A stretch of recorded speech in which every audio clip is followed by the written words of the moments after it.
So ನೀವು ನಂಜನಗೂಡು ಮಾರ್ಗವಾಗಿ ಸುತ್ತೂರಿಗೆ ಬರ್ತೀನಿ ಅಂತಂದಾಗ ನೋಡಿ ಇಲ್ಲಿ ನಾವು ಡೈವರ್ಷನ್ ಗೊತ್ತಾಗುತ್ತೆ ಲೆಫ್ಟ್ ಸೈಡಲ್ಲಿ.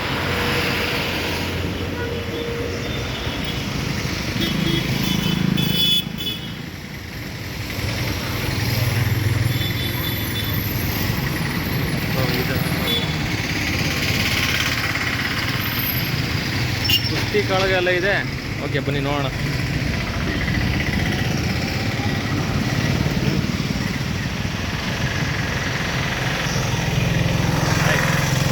ಬನ್ನಿ ಸುತ್ತೂರು ಜಾತ್ರೆ ನೋಡ್ಕೊಂಬರೋಣ. ತುಂಬ ವಿಶೇಷವಾಗಿದೆ. ತುಂಬ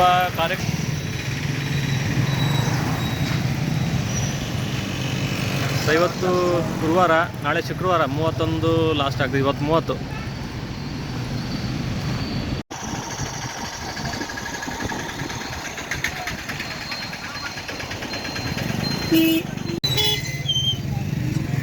ಓಕೆ, ಪಾರ್ಕಿಂಗ್ ವ್ಯವಸ್ಥೆ ತುಂಬ ಚೆನ್ನಾಗಿ ಮಾಡಿದ್ದಾರೆ. ಇನ್ನೂ ಜಾತ್ರೆ ಮುಂದೆ ಇದೆ, ಸೊ ಮುಂಚೆನೇ ನೋ ಎಂಟ್ರಿನ ಮಾಡಿ ಪಾರ್ಕಿಂಗ್ ವ್ಯವಸ್ಥೆ ಎಲ್ಲ ಚೆನ್ನಾಗಿ ಮಾಡಿದ್ದಾರೆ. ತುಂಬ ಓಕೆ, ಪರವಾಗಿಲ್ಲ. ಲಾಸ್ಟ್ ಇಯರ್ಗೆ ಕಂಪೇರ್ ಮಾಡಿದ್ರೆ ಈ ಸಲ ತುಂಬ ಚೆನ್ನಾಗಿ ಕೇರ್ ತೊಗೊಂಡಿದ್ದಾರೆ. ಲಾಸ್ಟ್ ಇಯರ್ ತುಂಬ ಇಲ್ಲ ಅಂದ್ರಲ್ಲಿ ಗಾಡಿ ನಿಲ್ಲಿಸ್ಬಿಟ್ಟಿದ್ರು. ಈ ಸಲ ತುಂಬ ಚೆನ್ನಾಗಿ ಮಾಡಿದ್ದಾರೆ. 2025 ಸುತ್ತೂರು ಜಾತ್ರೆ ಕರೆಕ್ಟಾಗಿ ಪ್ಲಾನ್ ಮಾಡಿದ್ದಾರೆ. ಸೂಪರ್.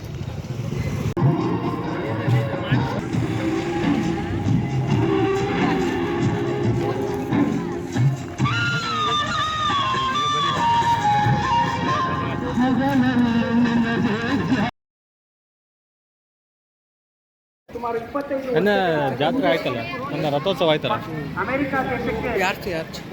ನೋಡಿ. ನಂತರ ಆ ಸಂದರ್ಭದಲ್ಲಿ 4.5 ಮಿಲಿಯನ್ ಭಾರತ ದೇಶದ ವಾಸಿಗಳು ಅಮೆರಿಕದಲ್ಲಿ ನೆಲೆಸಿದ್ದಾರೆ.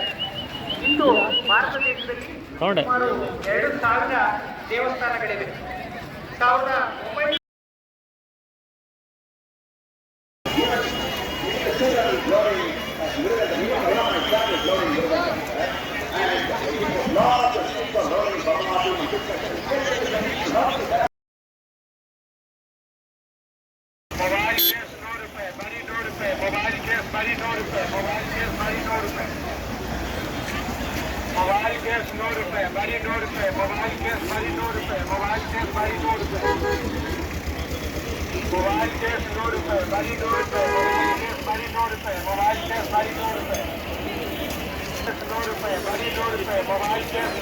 ನೋಡಿದ್ರ ಸುತ್ತೂರು ಜಾತ್ರೆ ಹೇಗಿದೆ.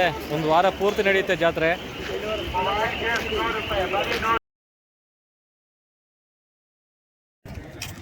ನಮಸ್ಕಾರ ವೀಕ್ಷಕರೇ, ಗ್ರಾಮದೇವರು ಚಾನಲ್ಗೆ ಸ್ವಾಗತ. ನಾವಿವತ್ತು ಸುತ್ತೂರು ಮಠಕ್ಕೆ ಬಂದಿದ್ದೀವಿ. ಮೈಸೂರು ಜಿಲ್ಲೆಯ ಸುತ್ತೂರು ಕ್ಷೇತ್ರ ತುಂಬ ವಿಜೃಂಭಣೆಯಿಂದ ನಡೀತಾ ಇದೆ. ಕ್ಷೇತ್ರದ ಜಾತ್ರೆ ಪ್ರತಿ ವರ್ಷ ಇಲ್ಲಿ ಜಾತ್ರೆ ನಡೆಯುತ್ತೆ. ಈ ಮಠಕ್ಕೆ ಸಾವಿರಾರು ವರ್ಷಗಳ ಇತಿಹಾಸ ಇದೆ. 1050 ವರ್ಷಗಳ ಇತಿಹಾಸ ಇದೆ. ಟೋಟಲ್ 24 ಜಗದ್ಗುರುಗಳು ಈ ಕ್ಷೇತ್ರವನ್ನು ಪಾಲನೆ ಮಾಡ್ಕೊಂಡು ಬಂದಿದ್ದಾರೆ. ಪ್ರೆಸೆಂಟ್ ಇವಾಗಿರೋದು ಜಗದ್ಗುರು ಶ್ರೀ ಶಿವರಾತ್ರೇಶ್ವರ ದೇಶಿಕೇಂದ್ರ ಮಹಾಸ್ವಾಮಿಗಳು. ಮೊದಲನೇ ಗುರುಗಳಾದಂತಹ ಜಗದ್ಗುರು ಶ್ರೀ ಶಿವರಾತ್ರೇಶ್ವರ ಸ್ವಾಮಿಗಳು ಅವರ ಹೆಸರಿನಲ್ಲಿ ಜಾತ್ರೆ ನಡೆಯುತ್ತೆ. ಹಾಗೂ ಇಲ್ಲಿ ಜಾತ್ರೆ ವಿಶೇಷ ಏನಂತಂದರೆ, ಈ ಜಾತ್ರೆಯಲ್ಲಿ ತೇರು, ತೆಪ್ಪೋತ್ಸವ ಮತ್ತು ಭಜನೆ ಎಲ್ಲ ಇರುತ್ತೆ. ಹಾಗೆ ಇಲ್ಲಿ ದನಗಳ ಜಾತ್ರೆ ನಡೆಯುತ್ತೆ, ಮ್ಯೂಸಿಯಂ ಇರುತ್ತೆ. ಹೀಗೆ ಹಲವಾರು ನೂರಾರು ರೀತಿಯ ಪ್ರೋಗ್ರಾಮ್ಗಳನ್ನು ಕೊಟ್ಟಿದ್ದಾರೆ. ಫಲಪುಷ್ಪ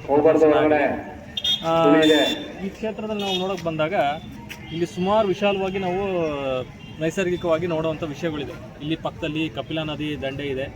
ಶಿವರಾತ್ರೇಶ್ವರ ಸ್ವಾಮಿಗಳು ಈ ನದಿಯ ದಂಡೆಗೆ ಬಂದು ತಪಸ್ಸನ್ನು ಮಾಡಿ ಇಲ್ಲೇ ಐಕ್ಯವಾಗಿದ್ದಾರೆ. ನೀವು ಅಲ್ಲಿ ನೋಡ್ಬೋದು, ಅದು ಮಹಾದ್ವಾರ, ಗದ್ದಿಗೆಗೆ ಹೋಗುವಂಥ ಮಹಾದ್ವಾರ ಇದೆ. ಈ ಕ್ಷೇತ್ರದ ಇನ್ನೊಂದು ವಿಶೇಷ ಏನಂತಂದರೆ, ಮಲೆ ಮಹಾದೇಶ್ವರ ಸ್ವಾಮಿಗಳು ಈ ಕ್ಷೇತ್ರಕ್ಕೆ ಬಂದು ಕಾಯಕವನ್ನು ಮಾಡಿದ್ದಾರೆ. ಅಂದರೆ ಅವರು ಈ ಕ್ಷೇತ್ರಕ್ಕೆ ಬಂದಾಗ ನಾನೇನಾದರೂ ಒಂದು ಕಾಯಕ ಮಾಡಿ ನಾನು ಊಟ ಮಾಡ್ತೀನಿ ಅಂತ ಹೇಳ್ತಾರೆ. ಅವಾಗ ಅವ್ರಿಗೆ ರಾಗಿ ಬೀಸುವಂಥ ಕೆಲಸನ ಕೊಡ್ತಾರೆ. ಸೊ ಅವರು ರಾಗಿ ಬೀಸಿ ಮುಂದೆ ಹೋಗ್ತಾರೆ. ಅಂದರೆ ಅವರು ಸ್ವಲ್ಪ ಹೊತ್ತು ಆದಮೇಲೆ ಅದು ಕಲ್ಲು ತಂತಾನೇ ಸುತ್ತಾ ಇರುತ್ತೆ. ಆವಾಗ ಇವ್ರು ನೋಡಿ, ಸ್ಥಳೀಯ ಭಕ್ತಾದಿಗಳೆಲ್ಲ ನೋಡಿ, ಅದನ್ನು ಸ್ವಾಮೀಜಿಗಳೆಲ್ಲ ನೋಡಿ ಇವಳೇನೋ ಒಂದು ಪವಾಡ ಇದಂತೆ ಗುರುತಿಸಿ ಅವ್ರನ್ನ ಗೌರವ ಸನ್ಮಾನಗಳನ್ನ ಮಾಡ್ತಾರೆ. ಆನಂತರ ಇವರು ಮಲೆ ಮಹದೇಶ್ವರ ಸ್ವಾಮಿಗಳು ಈ ಕ್ಷೇತ್ರಕ್ಕೆ ಒಳ್ಳೆಯದಾಗಲಿ, ಅಕ್ಷಯ ಪಾತ್ರೆ ಅಂತ ಈ ಕ್ಷೇತ್ರ ತುಂಬ ಚೆನ್ನಾಗಿ ನಡೀಲಿ ಅಂತ ಅಂದ್ಬಿಟ್ಟು ಆಶೀರ್ವಾದ ಮಾಡಿ ಮುಂದೆ ಹೋಗ್ತಾರೆ. ಇದು ಹೊಸದಿದು. ಇಲ್ಲಿ ಗದ್ಗೆ ಮುಂಚೆನೇ ಇತ್ತು, ಇದು ಚೆನ್ನಾಗಿ ರಿನೋವೇಷನ್ ಮಾಡಿದ್ದಾರೆ. ಆ ಕಡೆ ನಾವು ನೋಡಿದ್ರೆ ಹಳೆ ಮಠ ಇದೆ, ಅಂದರೆ ಅಲ್ಲಿ ಮಲೆ ಮಹದೇಶ್ವರ ಸ್ವಾಮಿಗಳು ಮತ್ತು ಶಿವರಾತ್ರೇಶ್ವರ ಸ್ವಾಮಿಗಳ ಒಂದು ದೇವಸ್ಥಾನ ಇದೆ. ಅಂದರೆ ಜಾತ್ರೆಯ ಪ್ರಾರಂಭ ಅಲ್ಲಿಂದ ಪ್ರಾರಂಭ ಆಗುತ್ತೆ. ಶಿವರಾತ್ರೇಶ್ವರ ಸ್ವಾಮಿಗಳನ್ನ ಆನೆ ಅಂಬಾರಿನಲ್ಲಿ ಕರ್ಕೊಂಡ್ಬರ್ತಾರೆ. ಮುಂಚೆ ನಿಜವಾದ ನಮಸ್ಕಾರ ಸ್ನೇಹಿತರೆ, ಫುಲ್ ಅನ್ನದಾಸೋಹ ನೋಡಿ.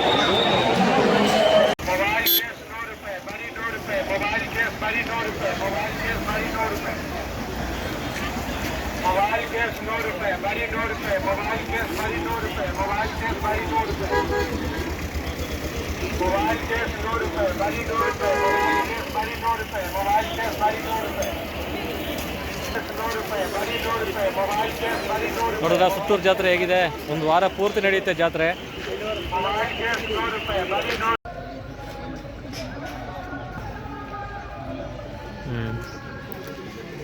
ಸೊ ಇವತ್ತು ಗುರುವಾರ 30 ತಾರೀಕು, ತೆಪ್ಪೋತ್ಸವ ಇವತ್ತು ರಾತ್ರಿ ಇರುತ್ತೆ. ಇವತ್ತು ರಾತ್ರಿ ತೆಪ್ಪೋತ್ಸವ. ವಾ ಕಪಿಲ ಆರತಿ ಅಂತೇನೋ ಒಂದು ಇದು ಮಾಡಿದ್ದಾರೆ ಸಖತ್ತಾಗಿ.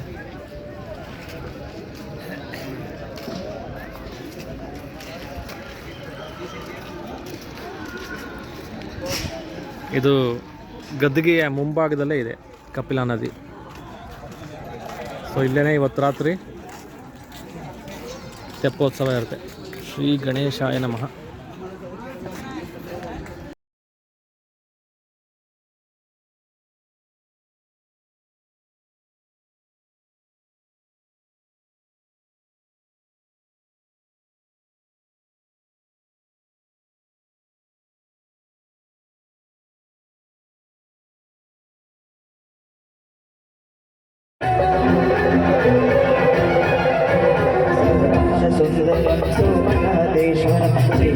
ಮಂದಿರಂ ಶ್ರೀ ಮಲ್ಲಿಕಾರ್ಜುನ ಉಜ್ಜಯಿನಿಪುರ ಮಹಾಕಾಲೇಶ್ವರಂ ವೈದ್ಯನಾಥೇಶ್ವರಂ ಮಹಾಭೀಮೇಶ್ವರಂ ಅಮರಲಿಂಗೇಶ್ವರಂ ವಾಮಲಿಂಗೇಶ್ವರಂ ಕಾಶಿ ವಿಶ್ವೇಶ್ವರಂ